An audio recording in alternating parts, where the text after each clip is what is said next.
Hello, Chiefs Kingdom, and welcome to the Arrowhead Kingdom CHIEFScast live from the Wolf Den. I am Chris. And I'm Josh, and today we're going to be talking about week 2. And a big reminder that all Chiefs fans are invited to join us for game day. Visit arrowheadkingdom.org to learn more about the group and to find your local chapter. Please make sure to like, share, and subscribe to this channel as well. Today we will be talking about your Kansas City Chiefs with David Bell, author at arrowhead1.com. Welcome, David. Thank you, sir. All right, and we are, of course, presented by Complete Weddings and Events, your leading provider of photo, video, DJ, photo booth, lighting, and coordination services. Visit them at completewedo.com. All right, so David, as Chris said, welcome. So you write for Arrowhead 1. How long have you been writing for Arrowhead 1? I started basically in 2017. Got it. And before that, you did a little bit of writing before, correct? Yes, there was another website that an acquaintance of mine and I didn't help start, but I helped write articles for, but it went defunct in 2016, I think it was. Got it. I'd run into Ladner Morse, and he and I started exchanging information and thoughts, and then I wrote an article for Arrowhead 1, and it went from there. Got it. So when was the first article that you published online talking about the Chiefs? That would have been 2013. So you've been covering the entire Andy Reid era. So what would you say to date is your favorite memory aside from the Super Bowl win? That's an easy cop out that we're not going to let you have. Well, it would have been it's hard to say, but we had a streak of 9 wins in 2013, and following Alex Smith and those 9 wins, of course, we didn't get anywhere that year, but we made the playoffs. But that whole stretch of 9 games after the 2-14 previous season under Romeo Crennel, which was a disaster for more reasons than one, really had me upset. So when they hired Andy Reid, who was not my choice as a head coach, but I knew who he was. I used to joke that I made a lot of money betting on him against his teams in the playoffs postseason, because they get to a point and always lose except for 1 year. So that's interesting. So Andy Reid wasn't your choice. Let's go back to after the 2012 season. I think we all knew Romeo Crennel was on his way out. Who would have been your choice if you were the one doing the hiring? If you were Clark Hunt, who would you have hired? Well, I wanted to entice Bill out of retirement and away from network. And I thought that he would be the best choice, but he didn't come around. I still like John Gruden, but he wasn't anywhere near my top pick. But Bill was, and Andy Reid was on my list. He just wasn't my top guy. Got it. Yeah, a fun time. Yeah, it's been fun. I mean, I say all the time on the record, when we were sitting there for that 2017 draft, I was all about Deshaun Watson, and I couldn't be more than happy to be wrong about that. And I'm guessing you probably feel the same way about Andy Reid. Oh boy, what a mess they've got here in Houston area. I call it the Houston quagmire. Got it. Yeah, that's down in your neighborhood. They've looked pretty good this year so far. Yeah, and it looks like they're kind of holding up with the Panthers. Full disclosure, recording on a Thursday like we normally do, so that game's going on right now. The Panthers are only up by 7 at this point, and it's halfway through the second quarter, which is not quite what I thought we were going to be getting into. So let's get into the elephant of the room, which is this last game that we had that wasn't the most fun thing to watch. So David, what were your observations from this last week? My observations? Yeah, what were the key takeaways you saw from the game? Well, okay, when I went through the game the second time, which had my thoughts mirrored from the second viewing to what I saw in the game, was all related to the defense. And I was highly disappointed in not just one position group, defensive line, linebackers, even the cornerbacks. So as I watched the game the second time, I made several notes. And one of the big things that I didn't expect to see, but it turned out to be Chris Jones on the left side had many bad plays. He didn't set the edge. His pass rush was ineffective when they ran the ball to their right side, our left side.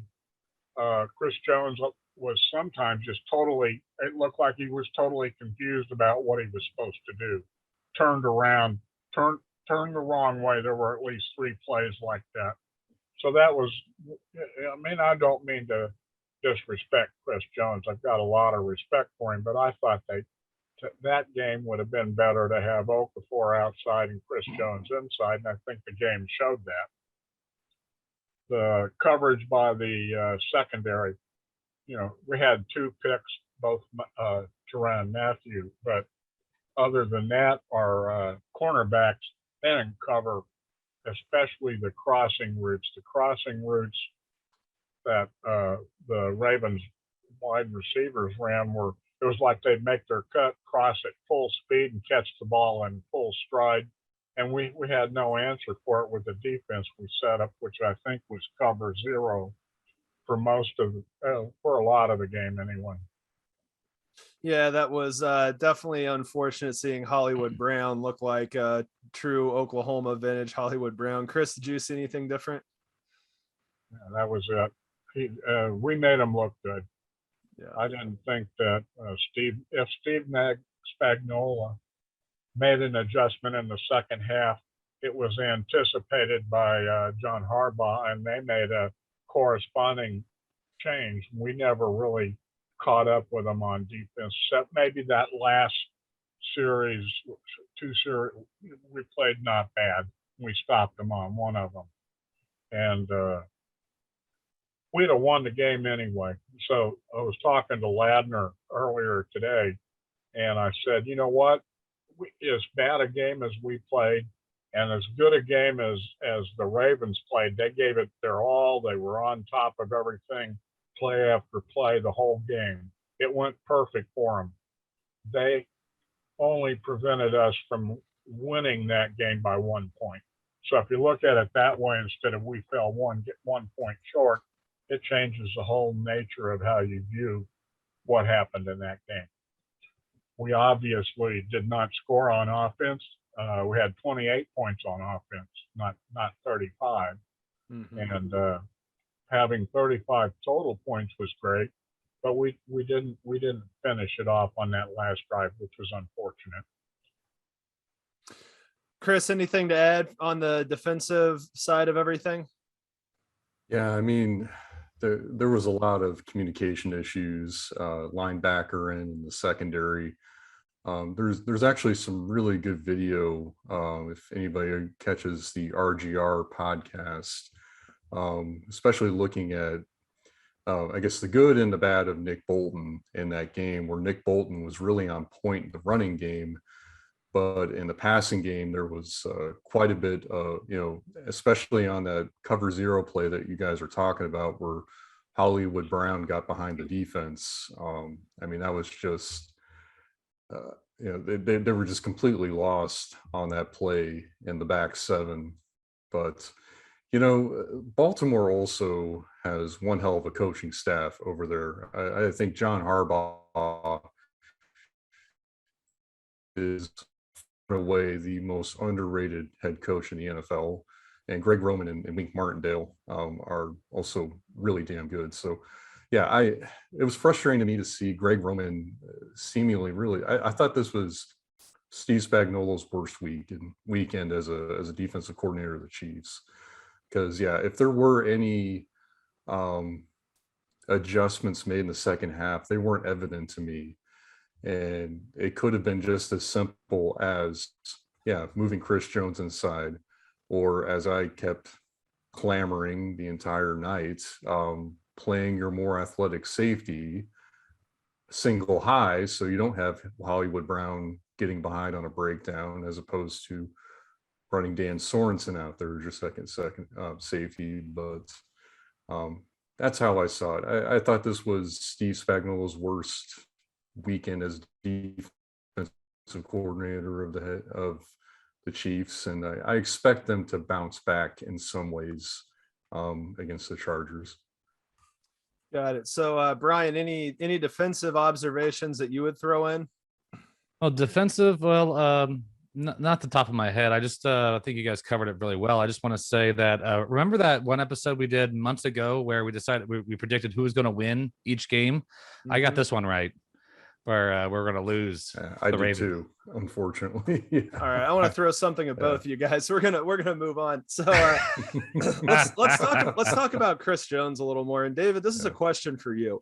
So he was getting some accolades in the preseason playing defensive end, and the first game seemed to go okay, but you mentioned him seeming kind of lost. So do you think that there's a level of him learning that position on the job, and are we setting ourselves up for success by letting him learn on the job, early and let him make mistakes against a team like the Ravens? Or is this really just not the year that we need to be trying to do this?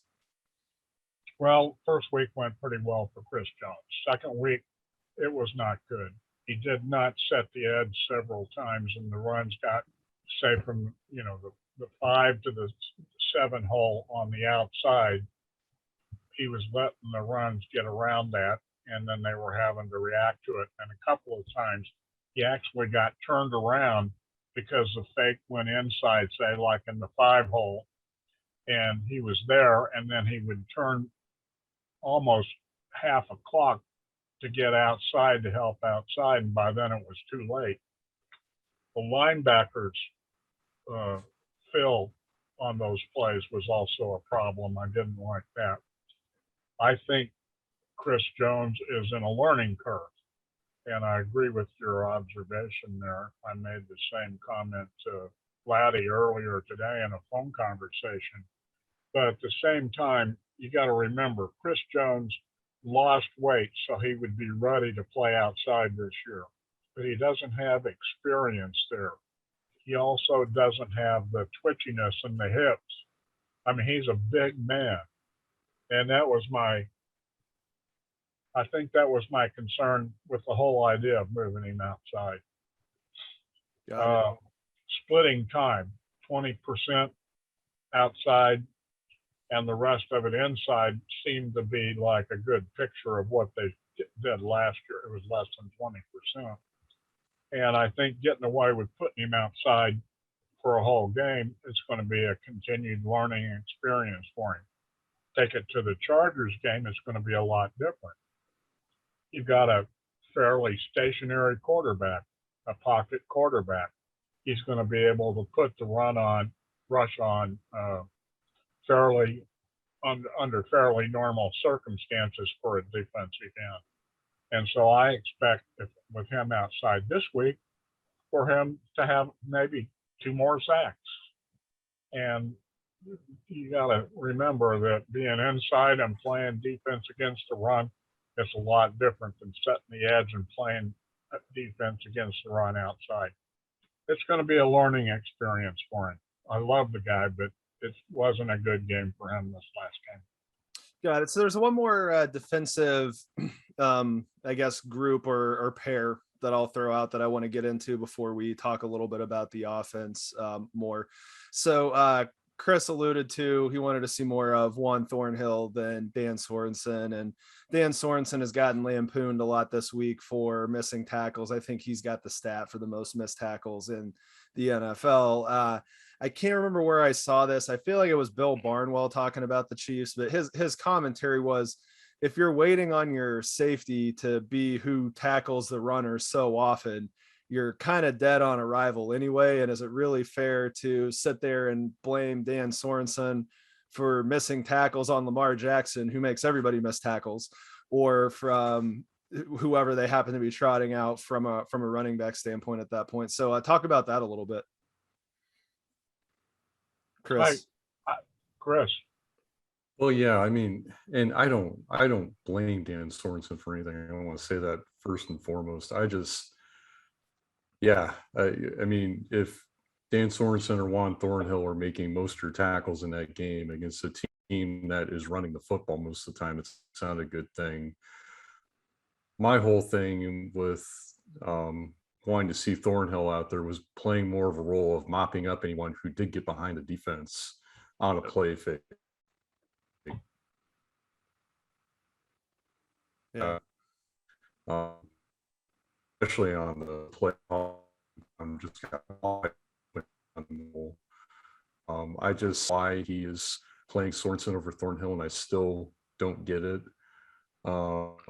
It's something that I don't think any of us will really know the reason for, but still, whatever Juan Thornhill isn't doing right in practice, I still would rather take a chance on him screwing up in a game, because I think the only way this defense is actually going to be formidable right now is having playmakers out there. And he made a big play in week 1 against the Browns, and I So Chris's internet's pretty awesome right now. Is That Burger King. is the observation that I have. So Dave, we're Leave gonna go Burger ahead. King and get your home sorry. internet going. Exactly. Yeah. So David, we'll throw that over to you. Any comments about Thornhill and Sorensen and splitting time, and what would you like to see more and less of? I like Thornhill. He should play more than 11 snaps. Dan Sorensen is a specialist type guy that plays up in the hybrid, up in the box. He was the deep safety on the play that went over the top, and he was totally out of position, and he fooled. He was coming toward the play as if it was a run play. It would have been difficult for anybody to cover if you come up that far, and he was so far out of the picture when the pass was thrown. It was just ridiculous. Yeah. You got to keep in mind that's Dan Sorensen. That's not his strength. That is how the one and only plays football. He's far better center fielder than Sorensen is. Yep, got it. So let's flip over to the offensive side. Biggest deficiency that I saw was not enough Tyreek Hill, but at the same time, Mahomes made it to 9 different receivers. I would say my second most disappointing thing was that Edwards-Helaire was not one of those 9. But I was definitely happy to see McCole Hardman, Demarcus Robinson, and then Byron Pringle all making plays. We're still looking for a number 2 wide receiver. So David, anything that jumped out at you from the offense side of the ball? I was happy to see the mix, like you just mentioned, that they were doubling Hill all night long. The contributors throughout the game shifted because of that, but I really like to see them get those 3 guys involved. Kelsey was Kelsey. We did not run the ball. I don't know what their plan is about that, but it's something that we need to work on. We're still dealing, though, with the all new set of 5 offensive linemen up front. It's work in progress. They'll keep improving. Yep, got it. Chris, any offensive side of the ball comments you want to add? Yeah, I mean, the Ravens actually came in with a really good defensive plan. If one thing, I read a nice article today in The Athletic by Ted Wynn, is that the Chiefs actually came into that game expecting the Ravens to play a lot of man, and a lot of their route combinations were actually more rubs and picks and patterns across the middle of the field.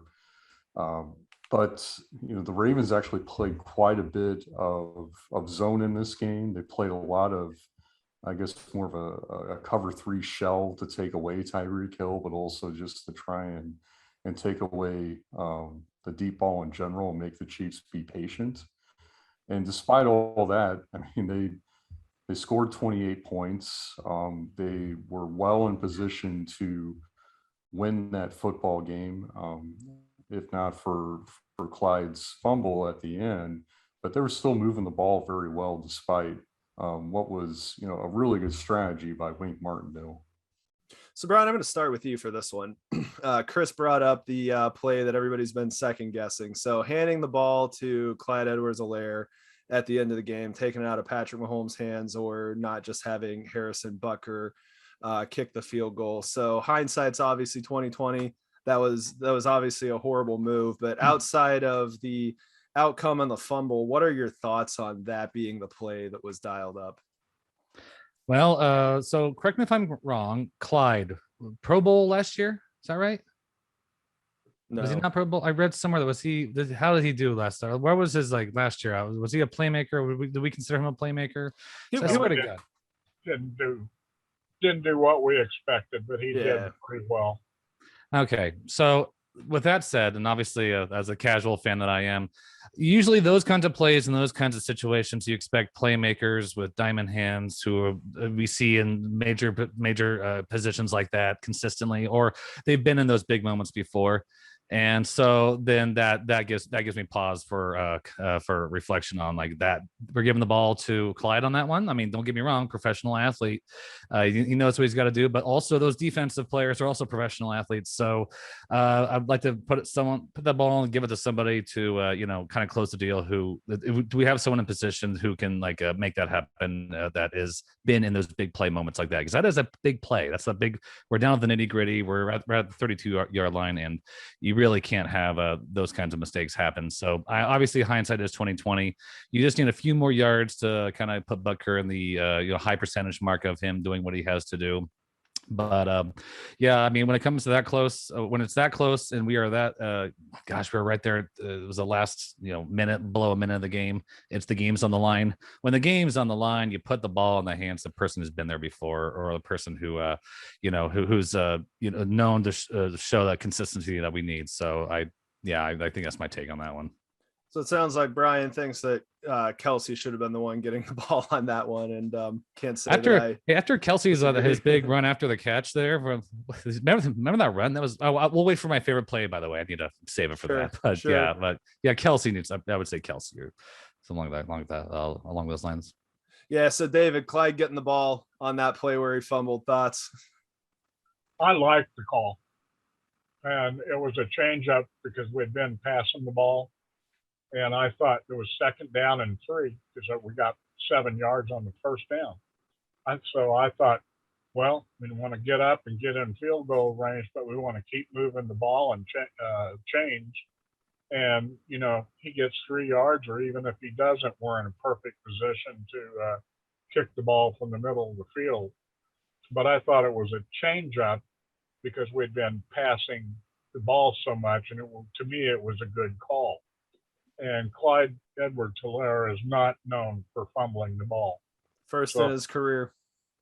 I find no fault in the call. And I'm going to tell you right now, I assume Eric Bieniemy was the one that made that call. So, but that's just me. We would have if he hadn't fumbled the ball to a rookie defensive end who was on my draft list, which is always.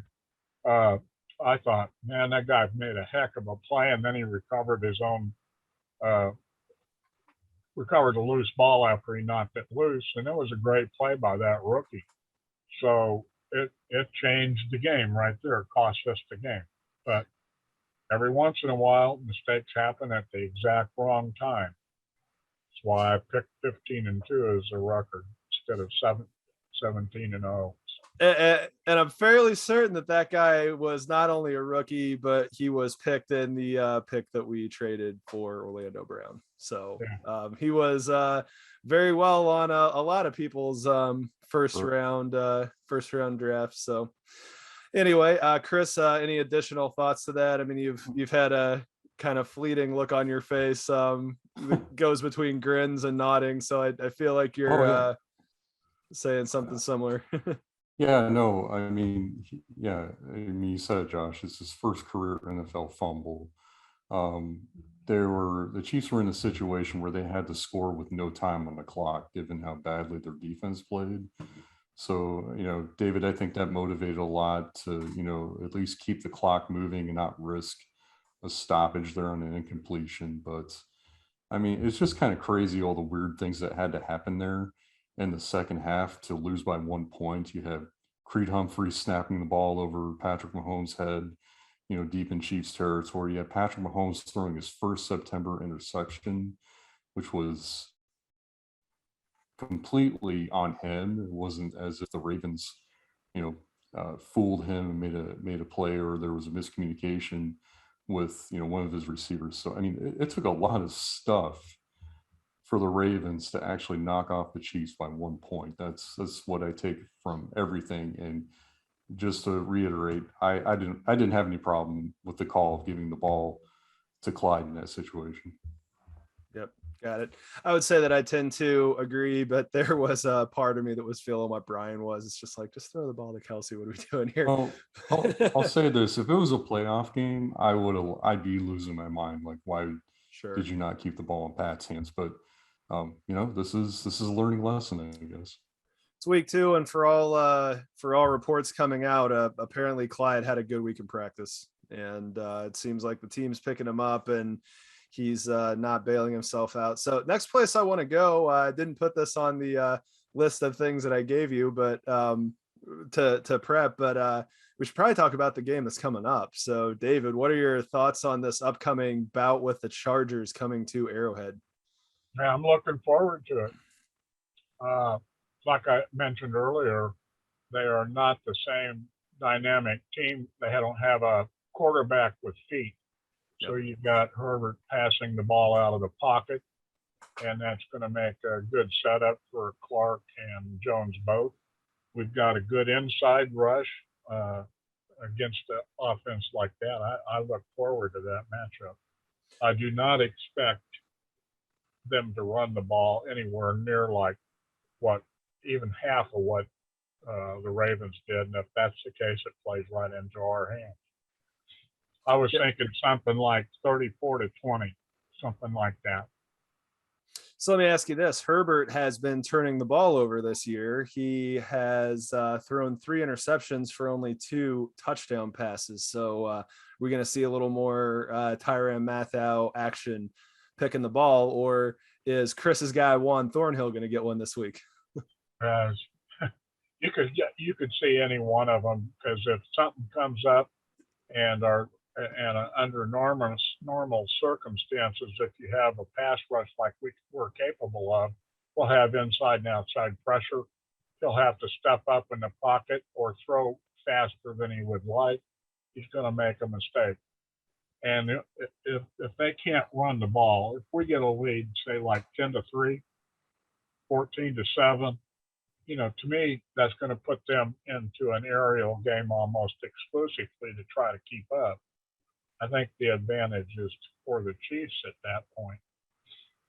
Got it. Chris, what are you looking at this Sunday? The thing about the Chargers is that, their offense, I think, is much better matchup for our defense to go against, but they've been stingy. Their defense has been stingy on our offense the last few times. So I'll be really curious to see if we're able to put points up on the board. I definitely see us having a better week defensively, but I got this being a little bit closer, maybe something more of a 24-20 type game, a bit of a rock fight, just because for some reason the Chargers seem to give the Chiefs offense fits. So you're not believing that 6.5 points that the Chiefs are getting favored in the line? Not right now, but got it. Yeah, 6.5 points, wasn't it? 6.5. Yeah. So gotta win by a touchdown. Brian, what are your thoughts on the Chargers coming up? Well, I just got to reflect on the last 2 games and the previous game with the Ravens, and what I'm going to expect consistently as I watch the game is, I think Chris was talking about how well we're moving the ball, and he was right. We would seem like we're moving with efficiency that we've come to accustomed to watching this team play week in, week out over the last few years. So I remember having those that kind of like feel like, yeah, we're just going to keep moving the way we normally do, and I expect that to continue along with the Chargers situation here. So yeah, I think it's going to be, we're going to work out remember that game a few years ago? It was against the Colts whenever there was running over us, and I remember saying when we were talking then that the defense will make its adjustments. The defense looked like it just got trampled over. They called us in. And I remember thinking, well, this is the professional league, and they'll figure out a way. They make their adjustments the way they do. And obviously, you guys have much more detailed and much more specific approaches. But I just know that this learning that we had this week, I will expect to see the adjustments that one step in the right direction. Adjustments that needs to happen whenever people unlock the way we are running the offense this the last few games. So yeah, I expect to see more of the same. Just closing out the deal. Got it. All right. So, David, any specific plays that jumped out at you from the game that we just watched against the Ravens, as in a best play call, favorite play of the game, or a stat that jumped out at you? My favorite play was Pringle's reception. I agree. It just he got it. It was a short pass, and he made one slight move, and then he took off, and then made the cut downfield, and by that it was all she wrote. I really liked that play. Yep. Chris, what was your favorite play? I'm going to go with stat on this one because I think a lot of the favorite plays have been. I guess Demarcus Robinson's catch I thought was pretty awesome in the back of the end zone. I'll go ahead and say that, and I think I made the comment saying for all the things that Demarcus Robinson drives us crazy about, every now and then he makes a catch like that. But my stat, this is something that was interesting. So I'm an avid listener of the program on 810, and Curtis Siebold pulls out a lot of stats and he tweets a lot of really interesting things. And I don't know if you guys knew that, but their loss against the Ravens actually broke a streak of 70 straight weeks that they were either tied or had the lead in the AFC West, going all the way back to week 17 of 2016. So, that itself is incredible. But what's even more interesting is that's the second longest streak of any team in history. The top being the Chicago Bears from 84 to 89, which is something I wouldn't guess either. But man, they have I would have thought the Patriots would have been up there, but ironically, they're actually not. Their largest streak is 49, so 70 straight weeks this team was in first place of this division. That's pretty incredible. That's crazy. Brian, plays stats. What do you got for us? All right. I think I was talking about it a little bit earlier. Actually, I'm going to switch it up a little bit. I don't know if you guys can educate me on this, but tell me on this. I don't know if there's a strategy behind what was going on or if there's a name for this, but remember like they basically the snap that goes quick and there's a quick dump, quick pass to somebody. And we did that so consistently. And it seems like we were doing that a lot, and it was very effective at getting us to just. They couldn't. To me, tell me I'm wrong. It didn't seem like they could stop that, and I don't know if there's like a name for that or whatever. It's just like remember, it's quick snap, quick dump, and then they would just like get 7-8 yards real fast. And one of those was, I believe, to Kelsey, who then made his run. Was it over? I don't know how many yards was it. It was like 45 or 60 or something like that. I forget. I should look that up. But yeah, well, it was amazing. He just when they dumped off to Kelsey and he broke a few tackles and then just made. He made it look. I hate to say he made it look easy because it didn't look easy, but he just did. He did what he does. So I gotta say that was the call. I remember just watching him make that run after the catch and just with my jaw dropped. I'm like, that is amazing. But what just happened there? So combine that with the consistent of the play calling of like those quick passes after the snap. I was really loving seeing how that was executed and it was doing so well. Yep, that was 46 yards for the Chiefs to go up 35-24 to confirm that for you. So you were spot on. My favorite stat of the week is 8,113. Travis Kelce hit 8,000 yards in 113 games, which is 7 faster than Rob Gronkowski got there. So he is the fastest player to 8,000 yards in history. So hell yeah to Travis Kelce. Hell yeah. Gronk. Maniac. He's all right. Okay, so let's kind of go around the rest of the league with notes from the AFC. the two things that I saw in the AFC this week are 2-0 and 0-2. The 2-0 Broncos and the 0-2 Colts. I don't think either one of those are real records, and I'm really anxious to see what happens in the next couple of weeks. The Broncos are going to go 3-0 because they play the Jets, who are just a garbage team. We're going to be looking at the Jets and the Jacksonville Jaguars going for the first pick again. So, David, anything that you noticed from the AFC? Well, I can tell you out of the gate that I'm surprised that the Raiders are playing as good at football as they are, and they've had that one deep play that I was talking about that with Laddie earlier. The whole point is, we've got a guy that would match up and get over the top like that with Mahomes and Hill, but they've done a good job of moving the ball. They've played defense pretty well. And, they're 2-0. I'm a little surprised about that, about how easy it has been for them, so to speak. Yep. Rest of the AFL, AFC, I really don't have any notes for. Cleveland it looks like the real deal. They're going to be a good team for a long time, but they're not there yet. They're a young team, even though they've got veterans in. I expect to see more from them. Pittsburgh would be the other surprise for me. They don't look good at all. Yeah, fair enough. Chris, what are your thoughts? To follow up on that, David, I asked the question, is Pittsburgh being underrated or overestimated or underestimated? And I think they would be overestimated if you think they're actually going to make the playoffs, based on their lack of offense, and Ben Roethlisberger just looks cooked. So I think he's toast.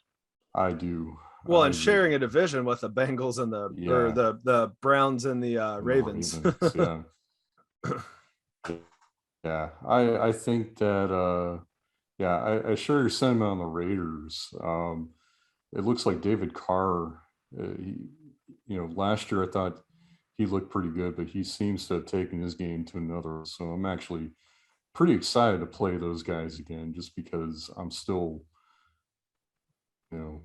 real at their win. Go ahead, and I'd like to return the favor very much to them when they come in this year. Got it. Brian, thoughts? Oh, well, I gotta say, I'm gonna be inspired by my fantasy football team here, in that Tannehill has not been doing what I need him to do to win any games in my fantasy league right now. So he's getting benched, and Kirk Cousins is actually doing a pretty good job. He's crushing it. And I gotta say, in terms of like my point spread of that, the points that I have between those two, the 0-2 Colts, and I'm also compare that to it's funny because Vikings are also 0-2. So it's like I'm picking when I'm combining these two situations of kind of a what's that a turd sandwich and a rock. Let's just say rock in a hard place. So are you talking about a 2004 South Park episode? That's a 2004 South Park reference. I'm gonna pull back on that one. So, but yeah. So yeah, sorry, I gotta bench Tannehill, and I think Cousins is gonna be the dude for me. So, but yeah, that's kind of the biggest kind of shocker for me, that the Colts aren't being more competitive at the moment. But it's the first 2 games, the first 3 games of the season. So I think at one time last year, Josh, we're at the Jets playing better than the Steelers at one point, and we were like, if this was the beginning of the season, they'd be excited.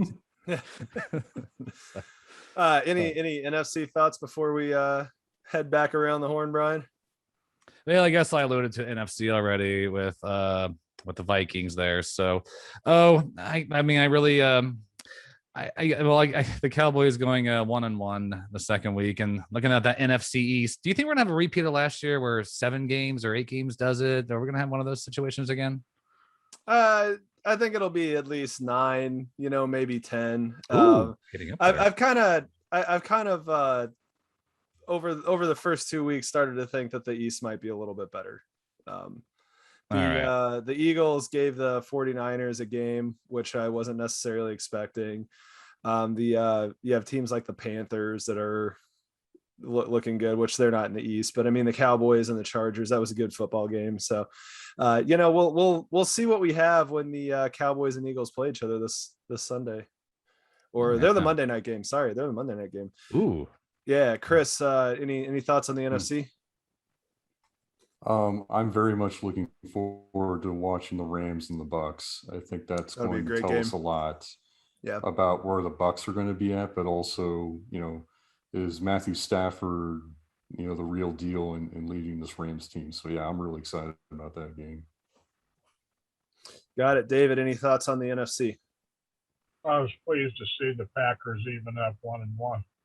I followed the Packers and the Chiefs ever since the first Super Bowl, so to speak. My son's a big Packers nut. Got it. The Buccaneers, they're always going to be I hate Tom Brady type deal. Fair enough. I'm Suck ready it, for man. him to step aside.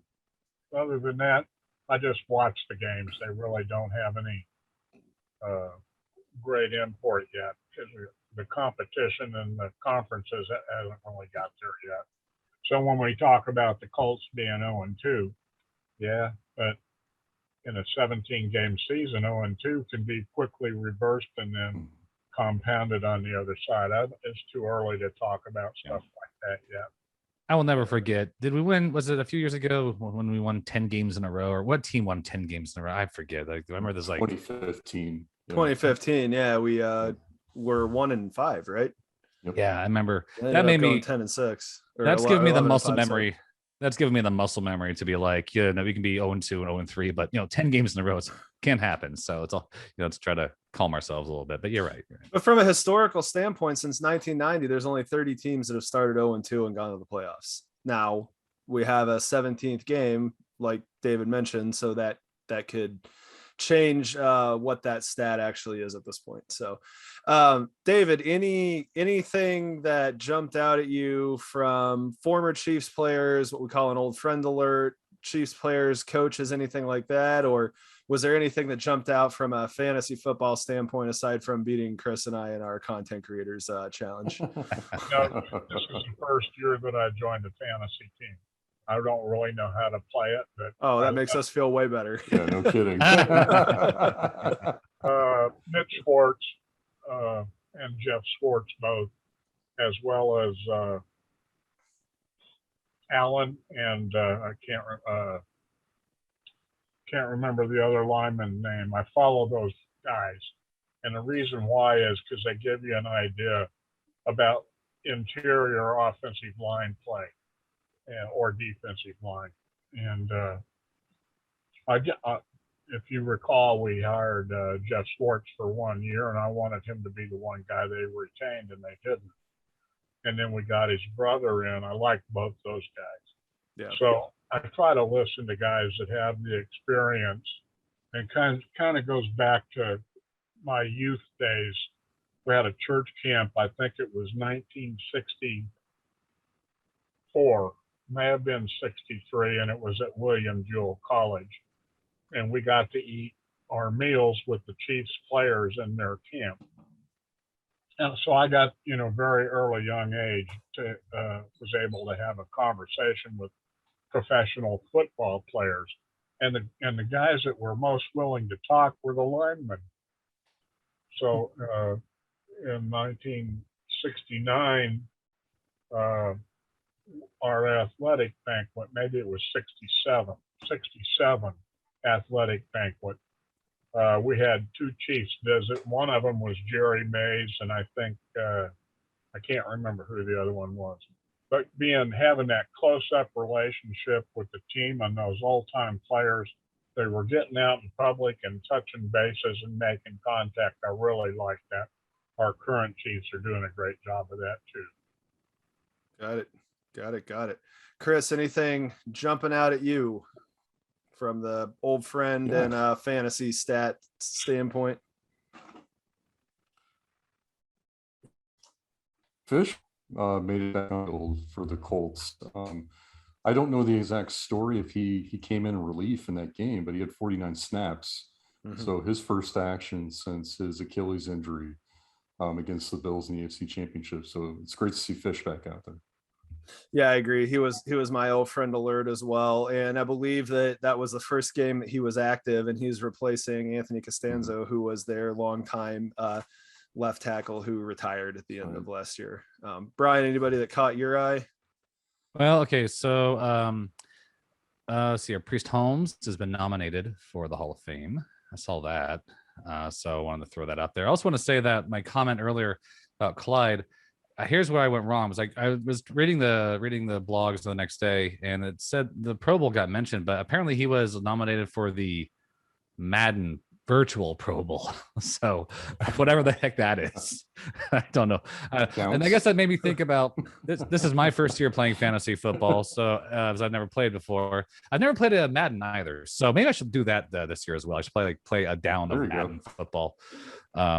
As for fantasy, though, I just want to shout out to Josh's lovely wife. Handed my ass to me.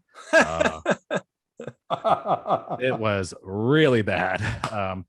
And I'm going to have to bench Antonio Brown. He's on the COVID list. And I think I'm going to have to. Yeah, I mean, the Kirk Cousins, like 25 points last, and JD McKissick 17. The guys I benched were awesome. The guys were on the field I was playing just didn't do anything. So, yeah, I gotta switch this up a little bit. But yeah, I'm still learning here. But at a very it's a painful process here. But Misty's great. So at the hands of a very lovely person. This is great listening to Brian talk about this stuff, because I've known this guy forever, and to think that I would be hearing him break down his fantasy game is just not something that I thought I was going to get into. So Brian, where are you on vacation right now? This looks lovely. This is Lawrence, Kansas. I'm in Lawrence. Oh, Kansas. perfect. I mean, yep. I noticed those are Lawrence, Clinton Kansas Lake's waves. yeah, that's Lake Clinton. That's Lake Clinton, and they started planting palm trees here. But yeah, that's Lawrence, Kansas, and it's really nice. They have a shirt, a Lawrence, Kansas shirt, a Kansian shirt. That's what we call them here. And yeah, my property values have just gone through the roof ever since the lake got renovated. So yeah, I mean, you have one of those special waves that follows the exact same path, and the leaves on the palm tree just. Oh yeah, we put that in too. Like we have yeah. It's great. Yeah, the wind here blows consistently over the course of 90 minutes from 7 p.m. Central to 9 p.m. Central. That's great. That's great. Okay, so one of the things that we did all through last year, and I want to throw this out again. If this last week was a song, Brian, what song would this last week have been? Oh, okay. So there's a big thing on TikTok right now. There's like the viral thing I'm seeing right now was you turn up the volume really loud on the speaker in the room, and you play the opening line to the one that goes, "Wow, I feel good." Yeah, James Brown. Yeah. James Brown, right? But you turn up really loud, and the person they'll flinch and jump because it's so loud. So that reminds me of like whenever Clyde made that last play. Stud of an athlete, and but things happen that made me jump a little bit like that, but I still feel good. That's good. Chris, do you have a song? I can't say that I was thinking of I feel good after the phone. For me, it's I'm going to go with 311's All Mixed Up, because I just cannot get the image of Chris Jones flailing around on that read option play they replayed on NBC. But that really just summarized the defense's night. Yeah, you could have also gone with 311 Beautiful Disaster if you're doing that too. Yes, a lot of 311 songs I guess I can go with.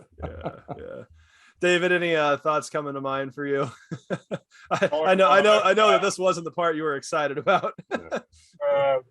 I listen to jazz and classical music. I don't listen to any pop. I don't even listen to country and western anymore. Touchdown by Bob James. Got it. I thought you were going to go with like Handel's Messiah. Or, if this was a classical song, I would say this is Mozart's Concerto in D minor. Really intense, really gets you going there, and then the piano part comes right in, and then quiets down, and then you got the oboe on top, and then it comes back really intense, and then a little bit of heartbreak, but you know what? There's optimism into the next game. So yeah. Up next we have Brahms Requiem. It's not Requiem. We're not gonna do Requiem. Mozart. We're not dead. Good Lord. I did think about Desperados Waiting for a Train. Oh, there you go. Guy Clark, Country and Western Blues. Yeah. You know the song? Oh yeah, absolutely. I played the Red River Valley. But I mean, most people don't know my odd taste in music. So Josh, I guarantee Josh will know your odd taste in music. I know that. I go pretty deep. Well, and Josh, and this is funny. You'll like this. Whenever like a random song comes on the radio and I can sing along to it, my wife will be like, "You know that song?" I go, "Yeah, I was a DJ. Like a big part of my life was being a DJ." So, anyways, I'm sorry, Josh. I cut you off there. No worries. No, my song, I just kind of went right to where I was when the fumble happened. I just remember sitting at our watch party, and I think I just kind of slapped the table and kind of got up and just turned a circle and sat down because I didn't expect the defense to do anything. And that 4th and 1 play, I think the entire world knew that Harbaugh was going to have Jackson go for it. And honestly, if we're being honest, that was probably one of the best play calls of the game. Guy that coaches Pee Wee football that's in our group, Chris Kiff James, sits and makes comments the entire time. He goes, "If I was coaching a team against the Chiefs, I would run the ball until the Chiefs stopped me." And 4th and 1 when you got Lamar Jackson, I thought that was about as slam dunk as you could go with. But the song that came to mind, gonna go back to some early Alan Jackson, who I love. He had a song called "Don't Rock the Jukebox," and the whole thing is, I'm not in the mood to be happy right now, so play a glum song. And that's really kind of how I was driving home. So "Don't Rock the Jukebox" is where I was with this last week. that was a good post loss song. Yeah, absolutely. And the thing that's funny is that it's a rock and country song, which is a little bit of irony. And it's like Brian said, we don't need any Brahms Requiem or anything like that. We're not dead. We're 1-1. This is just kind of a weird spot that we've been in. And it's like Chris said, I think that your stat that you threw out, this is the first time in 70 weeks that we have to say that we're not in first place. And a 2-0 Raiders team that's on their way to going 6-3 and then having the bottom fall out so they can go 8-9 is kind of in the way. And the Broncos, who are in the midst of playing bigger cupcakes than McNeese State, Savannah State, and who else does Alabama and Nickel State, Nebraska normally play at the beginning of the year. That's where the Broncos are. We're going to be all right. So I could also go with Kendrick Lamar. We're going to be all right. But anyway, so let's get into final takes. Brian, do you have anything? I know you were going to be thinking through the show. Do you have anything? Yeah, you just mentioned something that made me think of it. Just popped in my head just now. So I guess it's the concept of managing expectations and when you're spoiled. And I think it's fair to say the 70 straight weeks, dare I say the word spoiled, because we have such greatness and we get used to it. So that reminds me of kind of like, I don't know, David, I don't know about you, but I live in Lawrence. I'm a KU fan. And I think we're all actually Chris and Josh and I are KU fans. It's one of those things that when we fall out of the top 5 in basketball, right? It's like, or the top 10, it's like, well, we're ranked there. It's when we fall out of the top 25, when they don't see that number next to our name, I'm like, what the hell is going on? Where I get very uncomfortable, uneasy. And then we all know that happened last season for about a week or two. And I was like, what the hell am I looking at right now?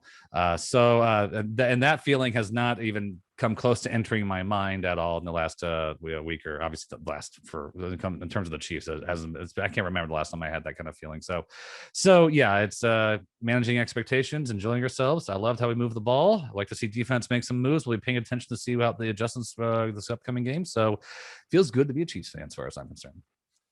David, got any final takes for us? Anything popping into your head? I do. I was thinking back all the way back to the beginning, and we had like a dozen years of success early on, and we got the Super Bowl and played the 1970 season, if you remember. And that was the season that Dawson got speared by Ben Davidson, and that cost us the game. But that team, the 69, 70, and 71 teams were really good teams. And we should have gone again to the Super Bowl in 71, but the longest game, and the unfortunate loss to the Dolphins. Well, that kind of ended the first era. And we had other eras since then, like the Schottenheimer era and so on. I love Marty Schottenheimer. Since 2013, we have not had a losing season. We are spoiled. We've had great success. No matter what happens, we're not going to have a bad team. So how far do we go this year? I still got us going to the playoffs. Get to the playoffs. That's the second season. I love our team. I love the players on our team.